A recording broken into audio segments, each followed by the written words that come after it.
Right, well, here we are. This is the very first, the much awaited, the of course the phone pings as soon as you go live.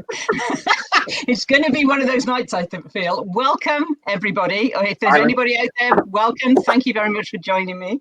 This is the first of what I hope is going to be quite a lot of chats between myself, so I'm Jane Greyer, and I'm a celebrant, and various other wedding suppliers who are going to give us a bit of information about what goes on behind the scenes. I personally always love finding out what happens, what that other people don't know about. I always like to feel that I know something a bit different. And so this is what these talks are all about. So I'm delighted to be able to introduce my very first guest, who I've known for a few years now. And so on my one side, here we go, trying to work out which sides people are, Andrew Miller from Andrew Miller Photography. Welcome aboard. Thanks, Jane. How are you? I'm all right. A little hyper, I feel. You're always hyper. I love the energy that you have. That's fab. I think I'm so excited to be doing this. I've been thinking about it all the way through lockdown and coming up with lots of reasons why not to do it. And then thought, let's just go for it. Let's just go for it. Fabulous idea. So we're going to have quite a far-ranging, hopefully, conversation over the next hour, which will give, I think, some interesting details about how photographers work, maybe how celebrants work, what happens behind the scenes that couples and families don't really know about. But I thought probably we should start off with a little bit of information about you, Andrew. So who are you, where are you, and how did you get into photography? Right, who am I? Andrew Miller, and I run a company, a wedding photography company, strangely enough, like a lot of photographers, called Andrew Miller Photography. We always tend to use our name, or the majority. It's an easy thing to remember. I'm based just outside Chepstow in a little village called Llanfair Discoed. Being an English guy living an English guy living in Wales, that took me a long time to get that pronunciation, and I still don't know whether I'm right with that. And I've been doing full-time wedding photography professionally, as in my head, full-time is paying the mortgage full-time. So I don't have any other job or prime income for 14 years. How did I get started? 20 years ago, I left the British Army and I was working in military intelligence units, became a telecoms consultant. So I worked with a company called Alcatel Telecoms, which was on junction 24 of the M4, the Calder roundabout, if you're local to Newport. Got fed up of working for other people, went to work for myself as a management consultant, did a whole load of stuff around leadership, management development, traveled the world doing that. So I went over to the States, went over to a lot of time spent in the Middle East, a lot of time spent in Europe, Southeast Asia, so Singapore, Hong Kong, Darwin, Sydney, did a bit of that, worked with financial institutions predominantly. Financial crash hit, and the best time to start a service industry, a luxury industry, is at the height of a recession.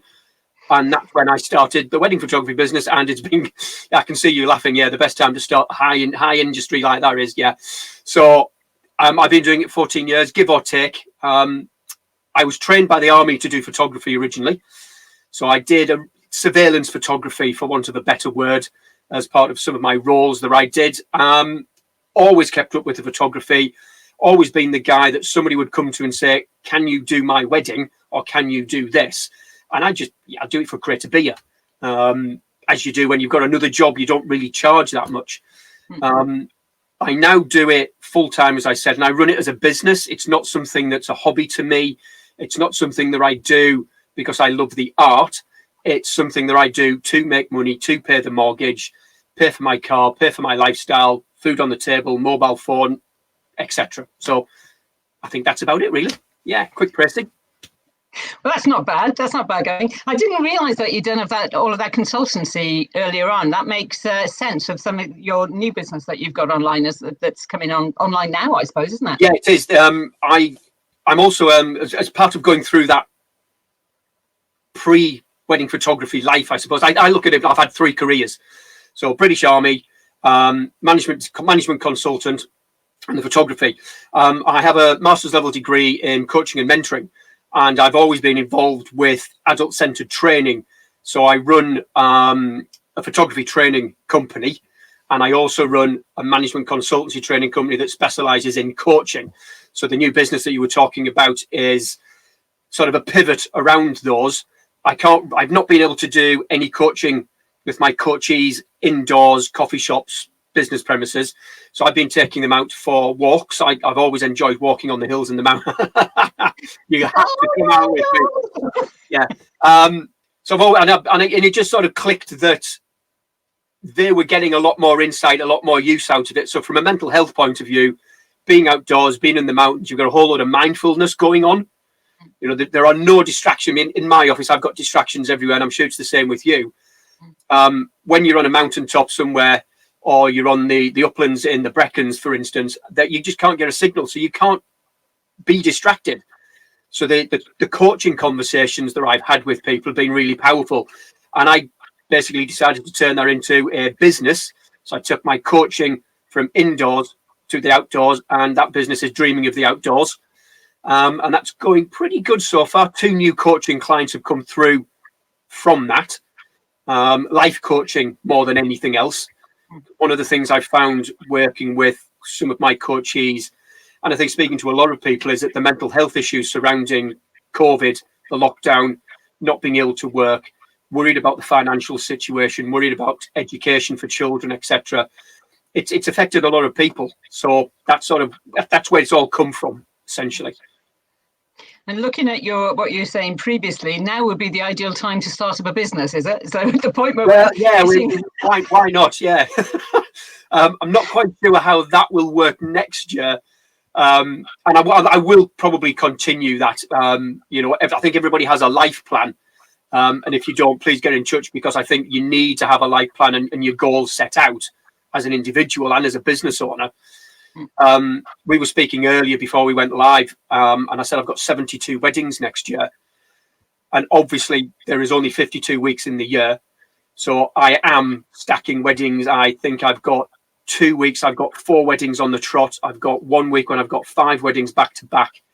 So I know I'm going to be busy. So I wouldn't be able to do much of the Dreaming of the Outdoors coaching, but I will have time. But I find it personally therapeutic going outdoors myself and my mental health. So I'd still be doing that, and people can join me for a walk at no charge. I really don't care. But the year after, so we're in 2020, 2021, so 2022 is where I'm sort of looking to actually use that brand to perhaps draw down the number of weddings that I want to do, and then spend more time outdoors. So as you start going towards retirement, I told you I run a business, it's not just an arty thing. So as I start going towards retirement in 3 years' time, 2.5 years' time, that's where I want to be going. Does that make sense?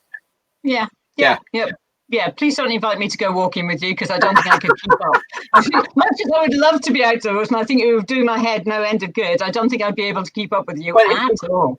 That's the part of it. It's not about keeping up. It's about just enjoying the walk. And if you walk at 1 mile an hour, I'm quite happy to bimble at 1 mile an hour. If you want to really push it, yeah, at 3 or 4 miles an hour, I'm quite happy to keep up with that.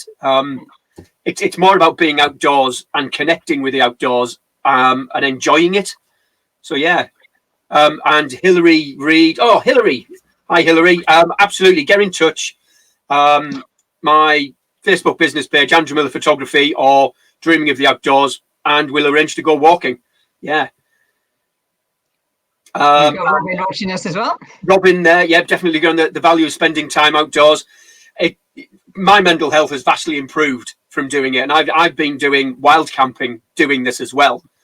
So literally where I live, there's a place called Grey Hill, and then there's Wentwood. I've just been going into the middle of Wentwood, Grey Hill, and just wild camping for the night, just to help clear my head and spend some time literally under the stars.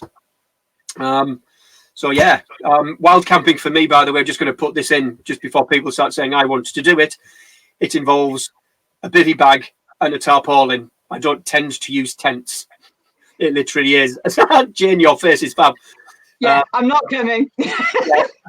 But from a business point of view, that's helped me focus on where I want my photography business to go, where I want my life to go, my retirement plans, because things like that have had to be updated as financial issues change. So, yeah. Of course, it's been a bit of a year for all of us in the wedding industry this year. It's been unbelievable. Yeah. So now I've seen your photographs. I've been looking at your photographs for the last 4 or 5 years, something like that, since we first met. So how would you describe your style of wedding photography? Because I think I walk into a wedding fair and I see so many photographers, and I don't know how couples choose between people. I don't know what they should be looking out for. I don't know. Yeah. So tell me about your photography. How do you describe it? My imagery, I describe it as true colour. I'm not a fan of the trend for fading photographs, making the blacks look really black, brown tones. It just, I see in true. I am colourblind. That's useful. Yeah. Let me tell you about working for bomb disposal while being in the army as well. Nice one. But because of that, I tend to boost my colours ever so slightly. And I like the fact that they've got a lot of vibrancy about them. So the only styler I would say is true colour. People book me for me. They like the photographs. They're nothing complicated.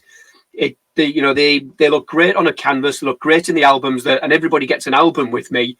I'm a firm believer as a photographer in printing material, not just there's a USB and then chuck it, because they're going to lose it. It goes into that kitchen drawer we all have. When you've got a 12-inch album and you're in that thick, it's really hard to lose. But people will look back on that in the years to come. So people book me because of my personality, and I book them because of their personality. It's not a matter of, somebody comes up to a wedding fair and says, I want you. It's actually, can we just back off that conversation? Can we have a conversation about what do you want? And do I fit the bill? What do I want from you? And do you fit the bill? So to me, it's a mutual agreement that I will work for them and they will pay me for that. So what kind of things do couples say they want then? Because you've got one of the marketing campaigns that I love most in the world, and I've not managed to copy it as yet. But the 11 reasons why you shouldn't book me, I think is the most. It makes me grin every time I see it. Well, as I said, I'm a little bit fussy. So with regards to personality-wise, I'm a huge extrovert. On a scale of 1 to 10, I'm at 11. And I can tone it down. Yeah, no, really, I am. Yeah, and I tone the 11 down a little bit as well. But I tend to go for people who want somebody at their wedding who will help them, who is not afraid to put the camera down and get stuck in when they need an extra hand, blowing balloons, setting a table, putting the kids' shoes on, putting the veil on, carrying the makeup, doing all. They want somebody there.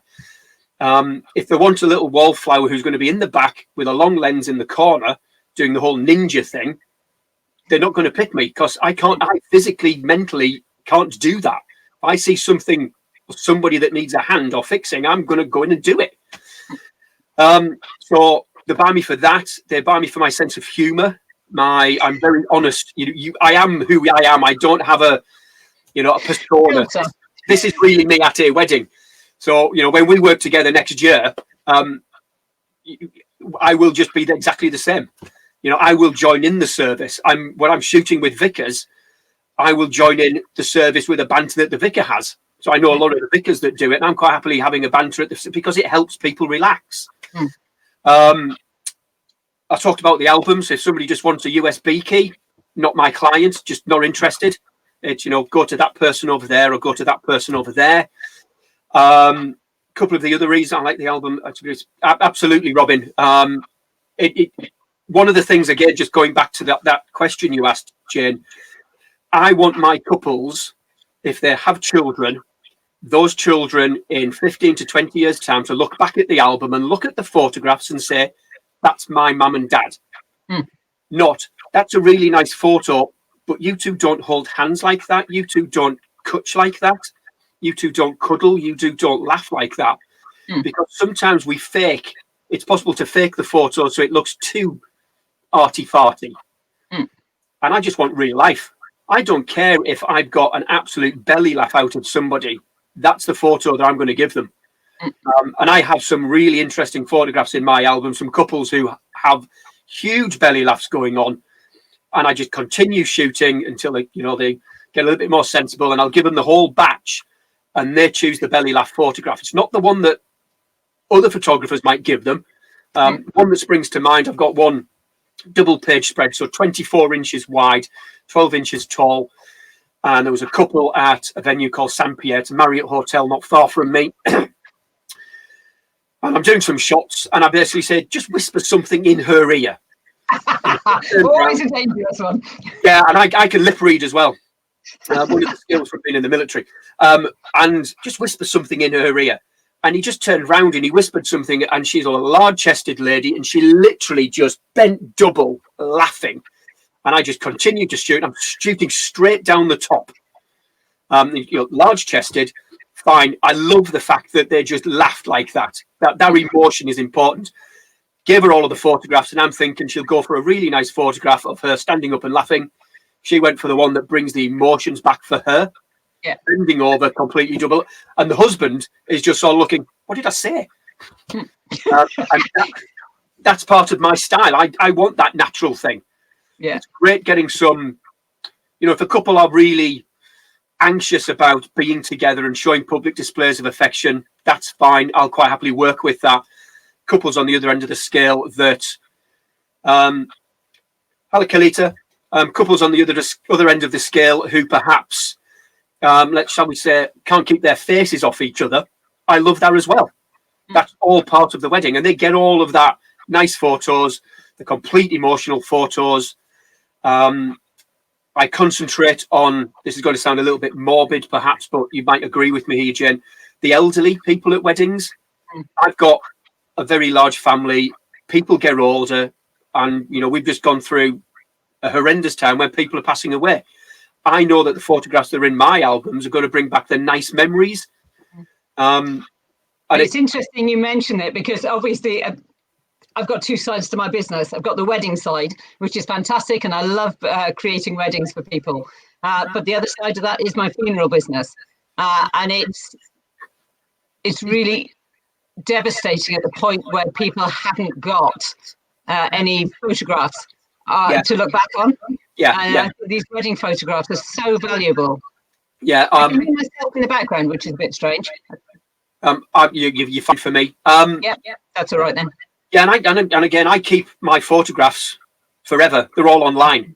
So if somebody comes back and says, "Hi, you might not remember me," it's like, yeah, chances are I do. I tend to remember every single couple. Mm-hmm. We got married in. I've lost the password. How much will it cost? I'm not going to charge them again. 10 years after the event, just there's the password. Have them. So they appreciate. I'm not going to charge them anything extra. This is the price, and it includes everything. I talked about I want to get to know my couples. So I include a pre-wedding shoot with that. Oh, well, actually, I've got a couple of couples who maybe get married in 2023 and one perhaps in 2024. I want to see them at least once every 6 months minimum. So if they want a pre-wedding shoot, if they want to bring their family along, bring them along. The more I get to know them, the better it is on the wedding day. I'm just a member of their family. Mm-hmm.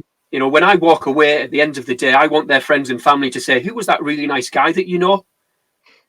And where did you find him? Not just who's the photographer." It's like, do you he's your friend, isn't he? He's doing it as mates rate. Like, no, we're paying him. He's just known us for 4 years, 3 years. That's what I want to be, that kind of thing. People book me because of the extra stuff that I take to weddings. So I often get couples or some of the ladies, I'm not going to wear a veil. Well, actually, I carry my own veil, and if the wind's blowing, we're putting the veil on. And have you got it with you at the moment? Because I'm feeling it go very nicely with the hair. It would go fabulously with this hair, yeah. And it's because it makes a really nice photograph. I can do some nice effects with a veil. Things like hairspray. My accountant loves the fact that I put hairspray down on my expenses because it's a business expense. And yeah, I use hairspray as well, but don't tell the tax man. So hairspray, I've got hair grips, I've got deodorant, shoe polish, feminine sanitary products in there, things like that. There are, things that most people will maybe need, not all the time, but if they need it, I don't want them to worry. It's in my bag. Just help yourself. I'm not fussed. And, at the end of the wedding, I go through, is anything being taken, and I'll replace it. Done. So there's that part of it that goes on. I become friends with my couple. So I'm, you know me, I share something called Tayan's Journey a lot. Yeah. I've known that couple 11, 12 years. I photographed their pre-wedding shoot, their wedding. I photographed all of it. And that's really nice for me to spend that time. They trust me enough to become a personal friend, not just we paid him some money, we've got the photos, bugger off. It's amazing, that transition, isn't it? And you can really tell it. You can really, I was taking part in a forum talking about what celebrants do versus what registrars are able to do this last week. And one of the things in there is the fact that I can't speak for other celebrants. I become friends with my couples and I spend the time with them so that it shouldn't feel that formality isn't there. So that's the feeling is there, but not the formality. And that's exactly why their pre-wedding shoots help. What is included. If you want to come back and say that was really great, how much is it for an extra one? I'm not going to charge you for an extra one. If I've got the time and you can make my dates, you can have as many as you want. Because I get to know you as a couple, so that on the day, if, for instance, the bride has an issue with her dress, she doesn't feel uncomfortable with a stranger there, perhaps sticking boob tape on. Because that's what I carry. It's like, it's Andrew. We know him. We trust him. He's fine. Met the mum. Met the granny. Just chuck your hand down there, stick it on, put it, and that's it. Yeah. And I that's a huge piece of trust on my part that they trust me to be their intimate. Yeah. But that's why I want to meet them a lot. So there's a list on my website, 11 reasons, and I think there's actually 15 or 16. Has it gone up? Yeah. I love Jaffa cakes. There we go. And look what I brought with me. But these are quite a long way away from you at the moment, so you're going to have to wait. I'll just pop over. I've been eating Jaffa cakes for years as part of a nutritional thing. They're really good energy boosters. I don't do time limits at my wedding, so I might be there, in the height of summer, 14, 15, 16 hours. The Jaffa cakes give me enough calories and energy just to keep going. So I expect Jaffa cakes to be provided at my weddings. And you get a discount as well, but I want them when you book. I want them when we meet for pre-shoots. I want them when I start bridal prep or groom prep. I want them when we finish the wedding. I want them when I deliver the album. And I've suffered this year by not having enough Jaffa cake. You're melting away to a shadow of your former self. Gosh, I've lost weight over lockdown. Not enough Jaffa cakes. It's all about walking as well, in fairness. And it's so there's a whole load of reasons why people book me over another photographer. I know I'm not the right person for everybody. I'm happy with that. I am the right person for people who fit my ideal client profile. So from a business point of view, I have a list of things I'm sort of ticking off mentally, just the same way that couples have the list that they're ticking off what they are looking for.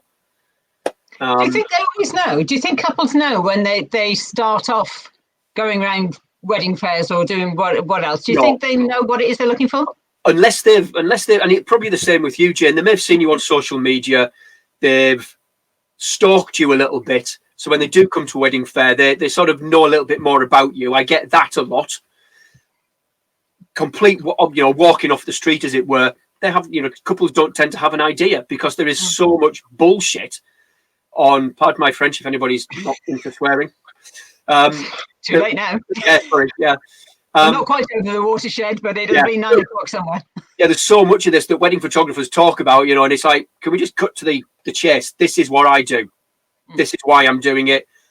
Yeah, you're going to be in love. That's a given for me. You've got to be in love. Otherwise, what's the bloody point in doing it?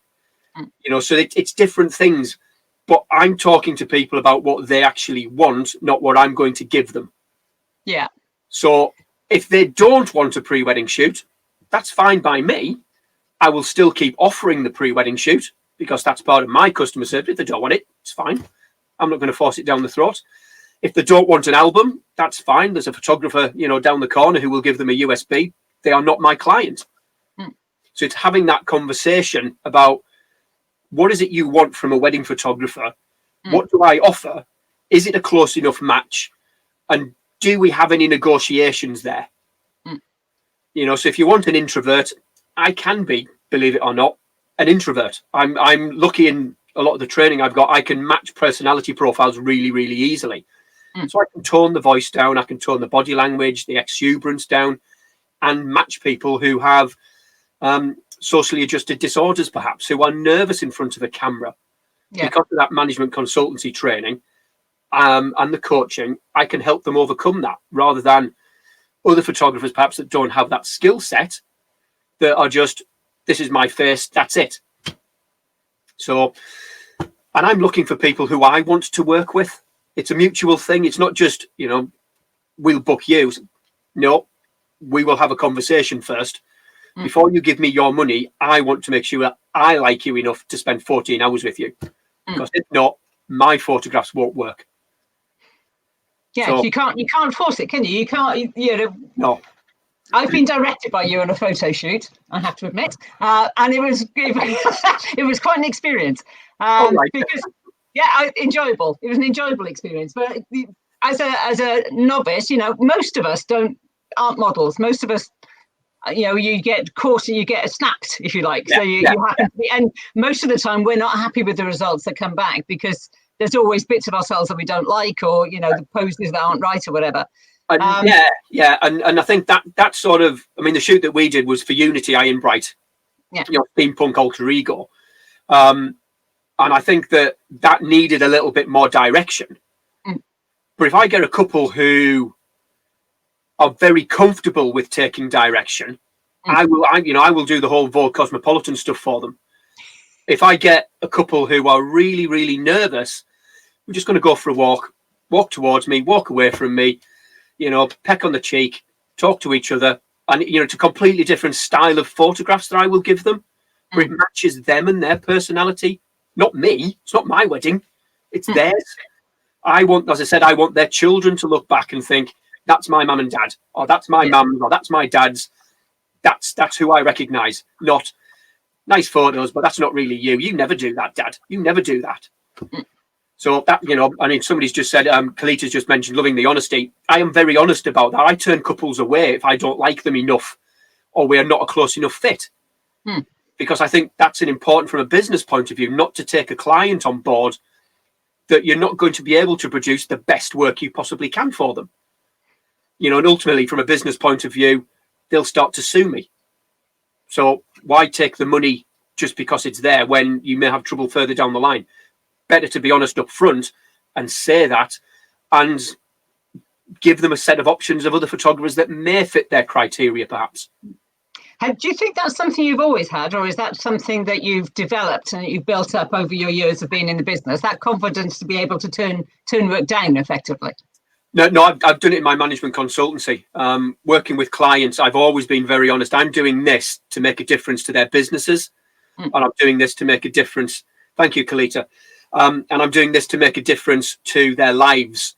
And if that's not going to work, from a business management consultancy, you are wasting my breath.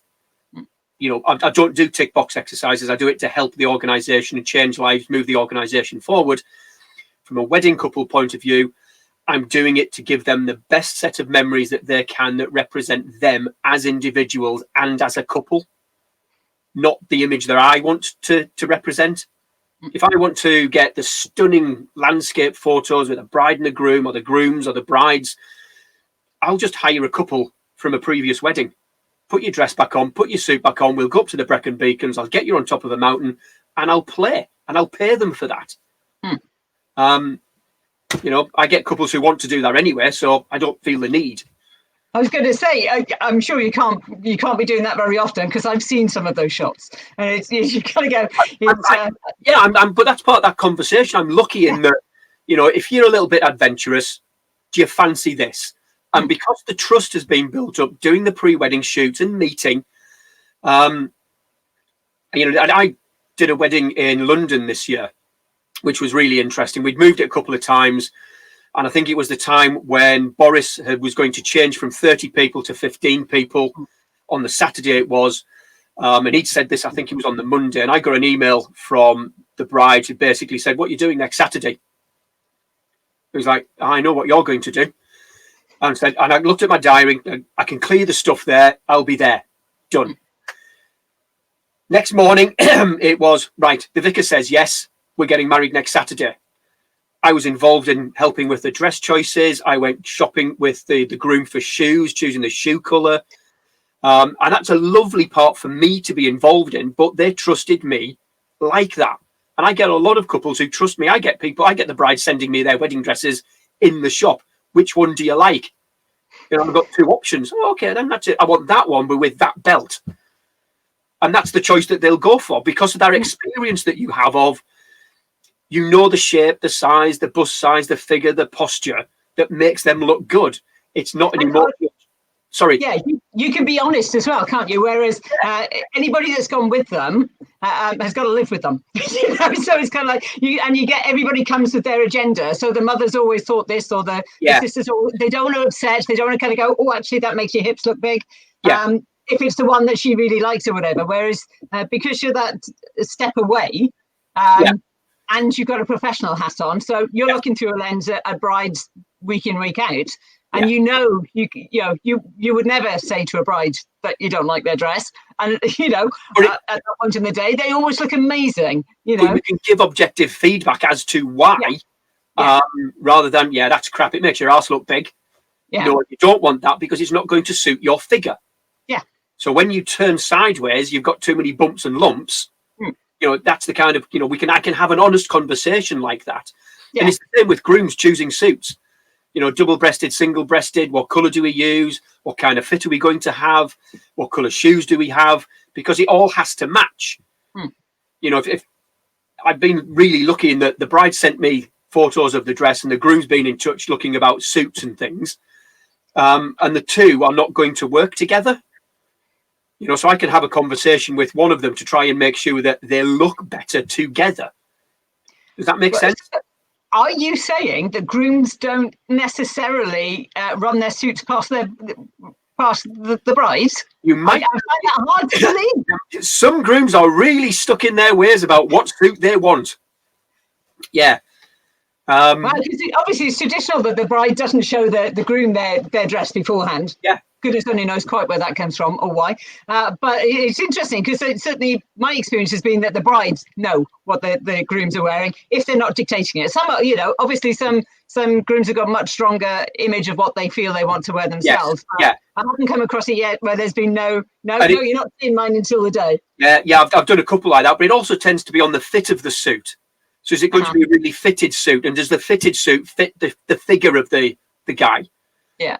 A lot of guys are very conscious. We all have a little bit of, belly, unless you go to the gym and work out. So if you don't get the fit right, that's going to show in the photographs. So how do I, if that's what you want, it's great. How do I overcome that so you don't look as if you have a belly? You say it's sitting here, that mine's sort of hanging out. And it happens with everybody. It doesn't matter how toned you are, male or female, you have a little bit of a lump and bump here and there. And the older you get, you're going to have a few more. Tell me about it. I'm not going there. You can get the clothes to fit you and made to measure that work with your body shape, not just go to the hire shop. It's one style of suit jacket. That's it. Yeah. So that's part of that conversation about maybe you want to get a fitted jacket. Maybe you need to take it out a little bit more. It needs to be a wider chest to accommodate the stomach, perhaps. So conversations around that. There's very much a fashion at the moment, isn't there, for very slim legs on men. So certainly the younger boys, and coming through, you can see it's all about skinny fit, which is interesting, but not necessarily always flattering. And when you get to that big suit day, it's a lot of people don't wear suits the rest of the time, do they? So it's quite a big investment. That's part of the conversation. If you don't normally wear a suit, a wedding is the ideal time to buy a suit that will last. If you wear suits for work all the time, well, maybe this is the chance to buy the number one suit that is going to be, money is a little bit tighter, hire a suit. But the difference between buying and hiring is really quite close now. You can get some really great suits made or made to measure if you can afford it, or fitted to you, buy it off the peg and then get it fitted. It's still relatively cheap rather than just hiring it for, 3 days or over a weekend. You've got a suit then that's going to last you for the rest of your life, perhaps. He says, looking at my suits, I've got suits that I can still get into 20 years ago. Just Okay, that's a whole other broadcast, I feel. The fashion show. yes, Now, there's no way I can get into my wedding dress, not in a month of Sundays. yeah. Well, I've got a suit that's probably about 25 years old. It's a suit I've worn for funerals, and I can just about get into the trousers now. But the jacket fits me fine. I don't need another black suit ever, So, and I've worn it several times, but that's what it is. I don't have to hire a suit, and I look smartish. So, just thinking about I hate it when people say so and then start off a new conversation, but I've just said it. Thinking about, we've done a little bit about how the clients find you or what it is that they're looking for, a little bit about you on the day. What happens afterwards? What is the process from the point you finish shooting on the day? What happens next? So from my point of view, I'll finish the shoot. I go home, back into the office, and I sort of unload my car with all of the lighting equipment that I carry, the cameras. Every single battery I have starts to go into chargers. So I've got a bank of chargers. So I buy extra charging so I can charge it.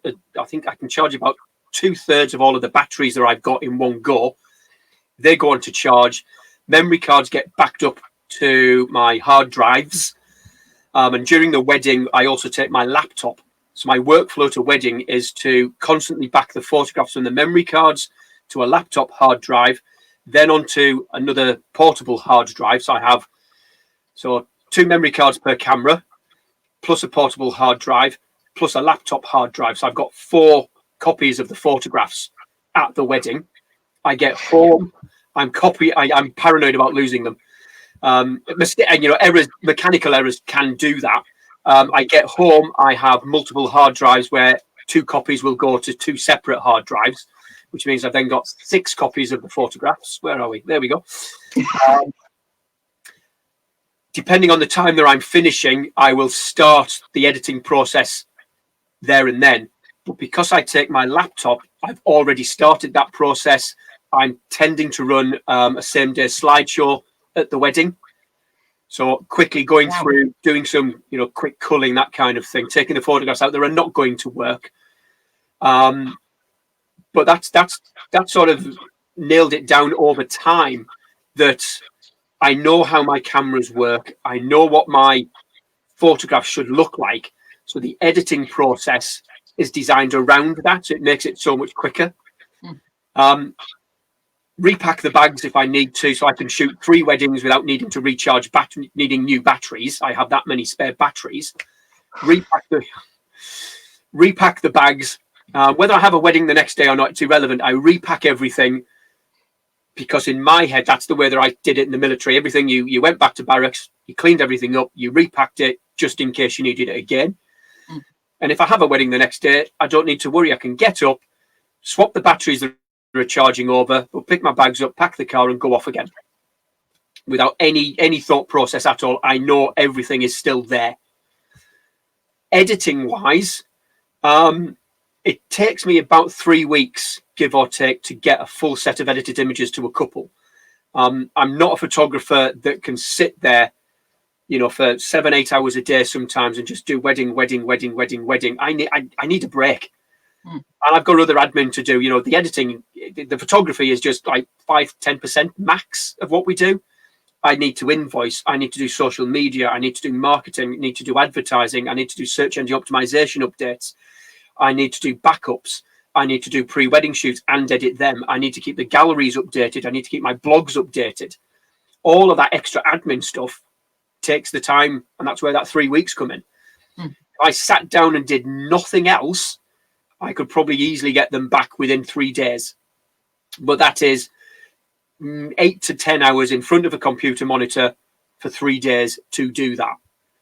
And that's a lot of hard work on your eyes. So I split it up. How many shots do you, an average ballpark, are you likely to take at a wedding? Well, you see, I'm a tight Yorkshireman, Jen. So I use the phrase 1 shot, 1 kill. I don't like to take hundreds of thousands of photographs. I tend to take about 1,500 photographs, maximum 2,000 at a 14 to 16 hour wedding.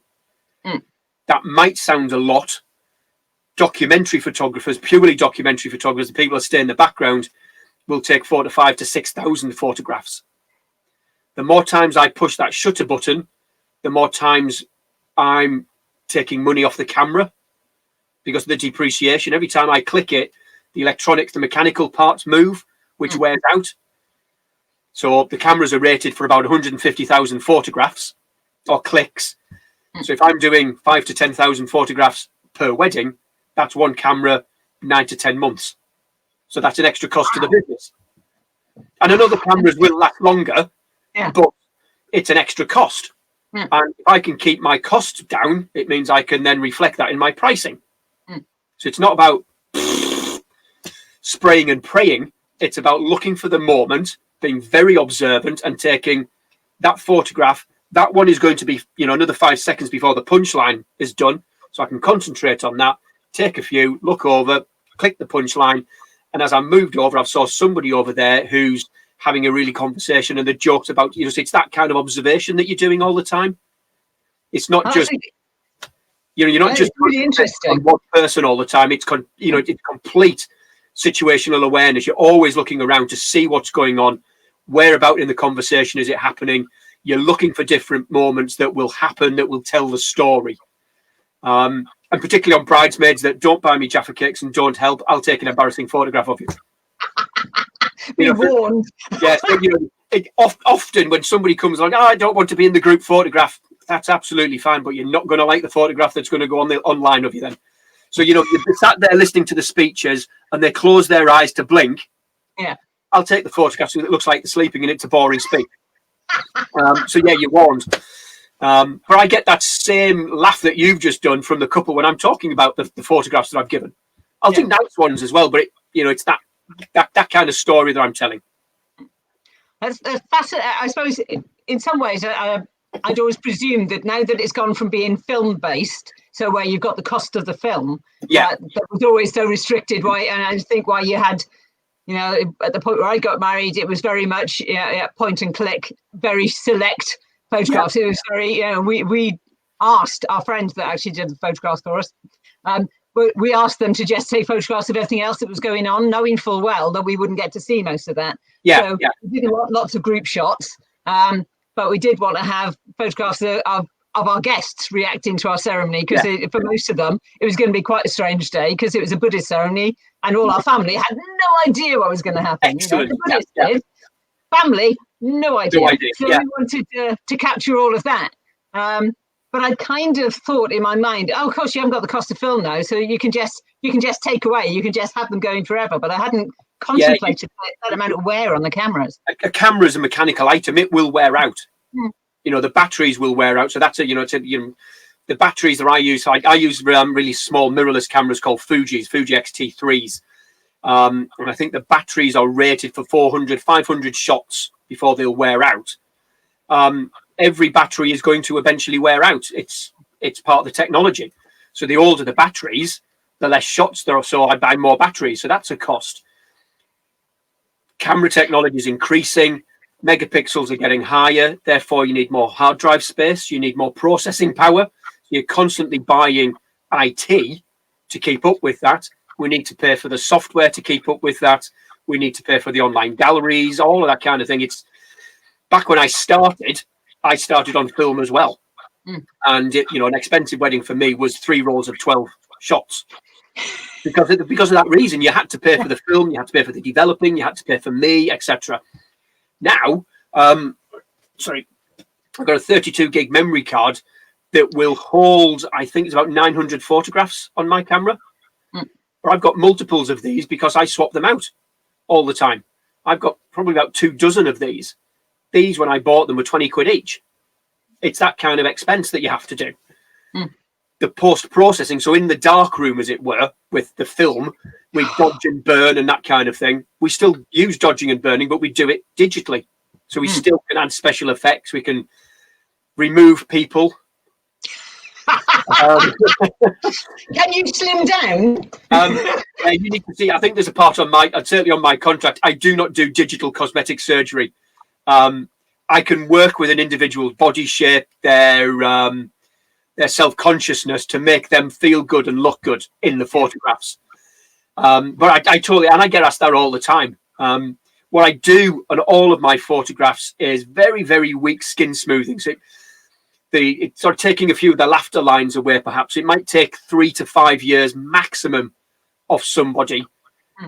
So, you know, I have no idea how old you are. Somebody, you know, a lady about my age, 50, 55, you're going to get laughter lines. We do.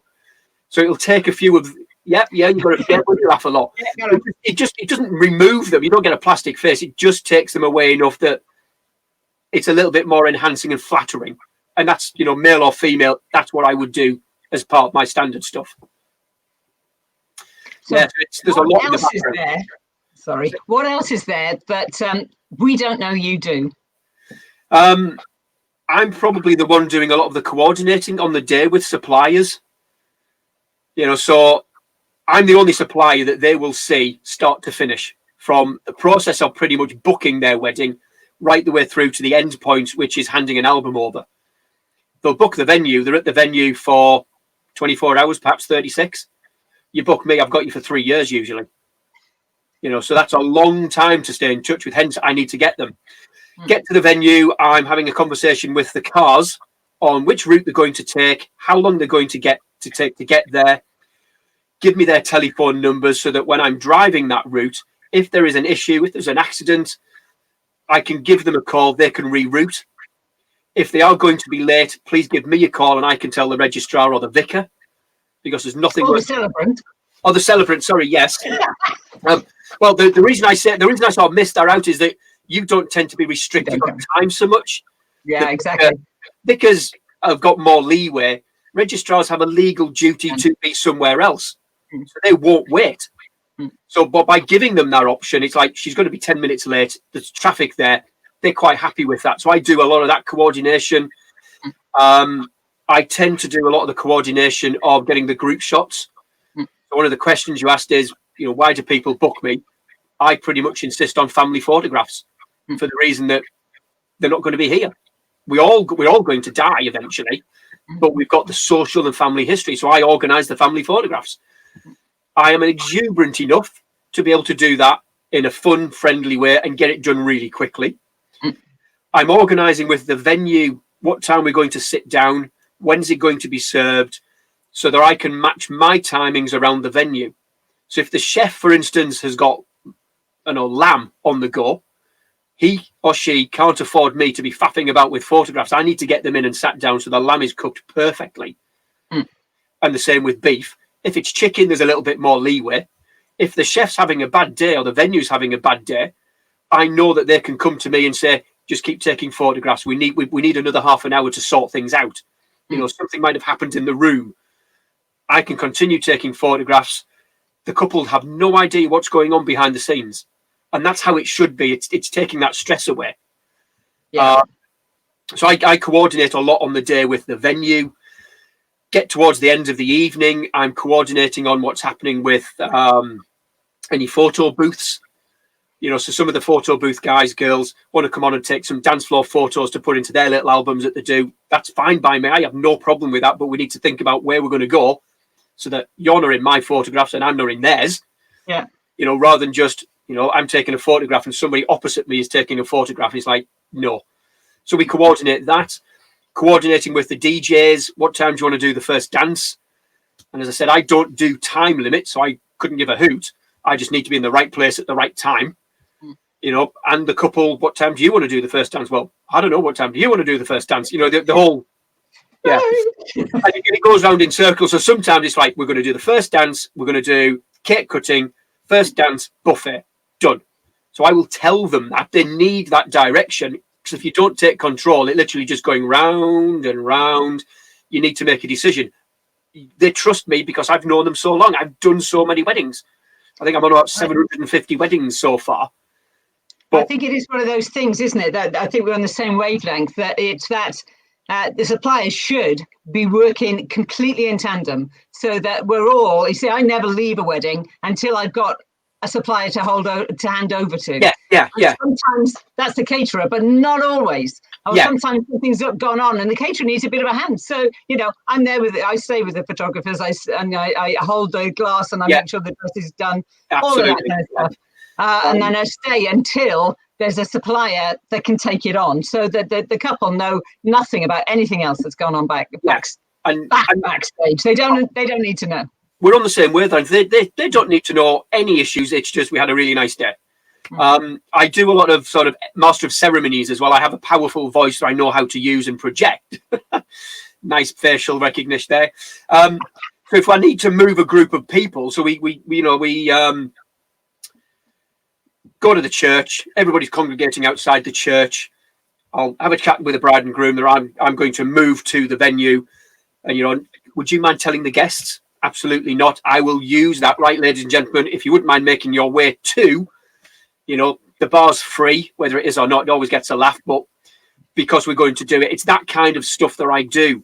I've announced couples into the room, and at the same time as I'm sort of announcing it, I'm taking the photographs because there is nobody to do that. So, you just do that. And to me, it is about just working for them for the whole day, regardless of what's going on. It's not just the photography. And I think a lot of couples forget that if you just want a photographer, don't book me, because I like to jokingly say I'm the best bridesmaid that you never buy a dress for. Who's Bobby? I want to see you in one, though. I think there's a definite need to see you in a bridesmaid's dress. If any of my wedding couples are watching this, you get the dress. We'll sort the size out. I will wear it. It would not bother me. I've said it enough. It's part of that personality. I don't mind. It's a bit of fun, but it's helping them enough that they have the day that they want. Yeah. Not the day that everybody else thinks they should have. Yeah. And that sometimes goes along to having difficult conversations with parents, perhaps, that the parents want to do something different. Well, actually, it's really not your day. It's theirs. And I'm in charge. So if the couples want to have an excuse to get away from somebody, awkward parents or whatever, the photographer just needs us to take photographs. And I'll walk out with them. They'll go into the bar and sit quietly, and I'll just go somewhere else. They can use me as their excuse, and I'm quite happy with that. It's happened a few times.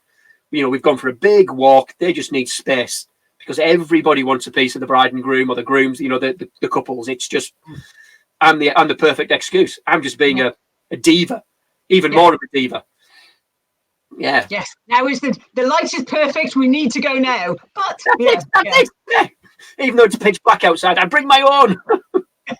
I've got the perfect shot lined up underneath those arches where nobody can see them. Yeah. So what do you think, obviously with the photography hat on, what advice can you give to couples before they start looking for a photographer or planning their wedding, I suppose, and on the day? What would your biggest tips be? Oh, well, I've never pre-planned that question, Jen. My head, I always plan stuff beforehand. Yeah. Biggest tip: think about the memories that you want and how do you want them preserved. As I said, the USB, I chuck USB sticks everywhere. I just lose them all the time. If they're on a USB, you will lose them. Do you want, how do you want your wedding remembered? Period. Is it in print? Is it digitally? That's a big thing for me. And a lot of couples don't put any thought into that, so that it's we just want a USB stick, or we just want and it's like, well, I'll photographer over there will do it, but not me, because in 20 years' time I want their kids to look back on it, and I want their kids to look back at their grandparents and their great grandparents and to have a social history. I know I labour that point, but that's a big thing for me. So what memories do you want? How do you want them recreated? Think about, from a photographer's point of view, how well do you want to get on with them?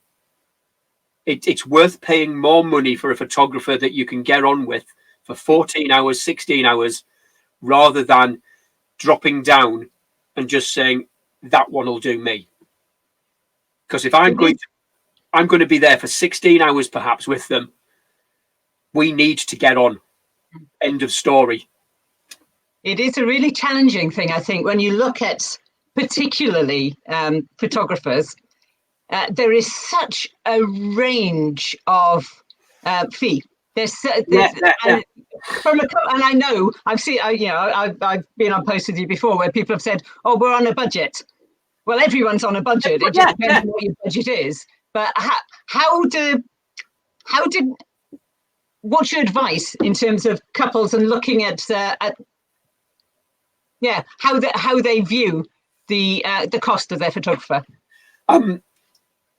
That's a really tough question, because there are lots of economic factors that will go into how much a couple can afford. And on the back of that, there are a lot of photographers who charge a vast amount of ranges. Just because somebody doesn't charge a lot of money does not mean they are good. I coach photographers who are brand new into the industry, who are absolutely superb at what they do, but because they are new or because they might not have a lot of confidence, they're at the bottom end of the scale.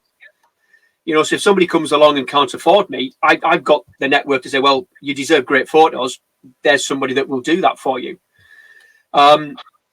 If they have a fixed budget in mind, they've probably read one of the online magazines like the Not Hitched Wedding Wire, and the average cost of wedding photography is about £1,500. And that's a lot of money, depending on what you're going to get. So what is it you are going to get for £1,500? If all you're going to do is get somebody for 10 hours and get a USB, where's the value in that? What value do you place? If you can afford it, spend more on your photographer because of the memories. Think about, do you really need the Bailey's fountain, the ice sculpture? Bailey's, you do. It's all of the little things that people, and I'm going to use a word that it's going to be contentious, they get conned into, that they don't need. Yeah, there's a difference between need and want. And people don't need a photographer. They need memories. So if you're going to have somebody to take the photographs, by all means, ask a friend with a decent camera. Just make sure that they know how to use it so you get what you need. Does that make sense? Yeah, it does. And I think it's a really challenging thing for couples, because it's, where do you start? For me, it's always, what is the most important thing about your day? And start with what you can afford there first. For me, it's the ceremony, obviously. It's the words, it's the vows that you're exchanging. And next to that, probably equal would be venue and photographer. Yeah. Because they work so much together. So actually, if you want a beach, then fantastic. So it's not venue most expensive is going to be right. It's not photographer's most expensive is going to be right. But actually, those two things are so much part of the whole of your day. And whether you have a donut wall or whether you don't is a choice. We're on exactly the same wavelength with regards to creating something that they will love, cherish, and remember. People who spend the time with you going through their own vows and their own promises to each other, that's absolutely emotionally important to them as a couple and individually. For their emotional well-being to be involved in that, not just to go to a registrar who says, right, pick one of these 3 sheets and that's what you're going to have. And you can, with registrars, if anybody's listening, you can choose to create your own ceremony, but there are a lot more boundaries around that. So you're very limited in terms of what they'll allow you to do. So you could create your own vows to do after the legal ones. And it's the same with churches. You are pretty much even more restricted with church services on what you can and can't do. It was our hairstylist. Sorry, I've just picked that up. So Hillary obviously is a hairstylist, and it is that thing. So you kind of go, oh, we've got all of this. Oh, who can recommend a cheap hairstylist? Or it's thinking about your priorities before you start your planning process, really, isn't it? I suppose. And if people are a little bit less confident, then they may want to spend more on makeup, a hairstylist. Absolutely, I can totally get that.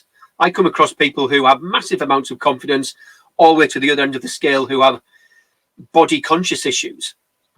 So there's a huge difference in there, but it has to be how they feel and how comfortable they want to be at the wedding. As I said, I cherish memories. you cherish the vows. But if we're working together and that person actually cherishes, they want to feel a lot more confident because they have body confidence issues, then it might be a hairstylist, it might be the makeup artist that they put more money into. But it's their wedding. As long as you choose what is right for you first before you start looking, I couldn't give a hoot. Exactly. Start off with you. What's important to you? What's central to you? Make that the focus of your budgeting, if you like, and then move out from there into other things. And there are amazing things out there. There's 1,001 million things you can do. But it's finding out what your priorities are first. I can't believe that we've actually just gone past 8 o'clock. That is mad. He says, oh, we need to do this again. We can just talk for hours. I think we could, but I've got a horrible feeling that we probably need to wind it up, which is really annoying. Actually, I've got one last question for you before we do. I'm 52. I know I don't look it. That wasn't it. And it's not what you use to treat your hair either. With this phenomenal year that we've all just been living through and the wedding industry has been living through, do you think that it will make any long-term changes to the wedding industry or to the way the couples look at weddings? Yeah, they will look at wedding insurance. I always talk about wedding insurance with my couples. There's a section in my contract that says it's an advisory section, get wedding insurance. I think that there's going to be a lot of insurance companies now who are going to have to look at what they offer from an insurance point of view and the cover that they offer. So there's going to be a whole legal issues with regards to the CMA getting involved, as they've already have done with some issues around weddings, to make sure that when somebody buys insurance, the insurance company is actually going to stump up. They can't try and wheedle out of it, because I think that's been a huge issue right now. Yeah, I think you're right. So many people have got insurance and then it hasn't paid out. That's not paying out. They're insisting on that the supplier is paying out. It's really a minefield, isn't it? It has, yeah. Wow. So, well, that kind of went okay. Yeah. So that's fantastic. Thank you for the people who've joined us. Hilary has been here all the way through, I think. Yeah, thank you, Hilary. It's been really interesting to see people coming back and forward and through and all the rest of it. So obviously this is going to be shared far and wide. Wherever I can find a place to share it, I will be sharing it. I will make sure I shared the shares. And this is the first of many, hopefully. So in a fortnight's time, there'll be another chat with another supplier. But you will always have been my first, Andrew. And I don't think there's anything more I can say than that. Thank you, Kalita. Oh, thank you, Kalita. We like being awesome. Yeah. Brilliant. Thank you so much. Thank you, everybody, for coming. Oh, Matthew there as well. Hi, Matthew. Yeah, brilliant. I have no idea how this shuts down because you're in charge. I think I've got to press the button to say end the broadcast. So here we go. Thank you very much for coming along, and I'll see you soon. Will do. Bye-bye.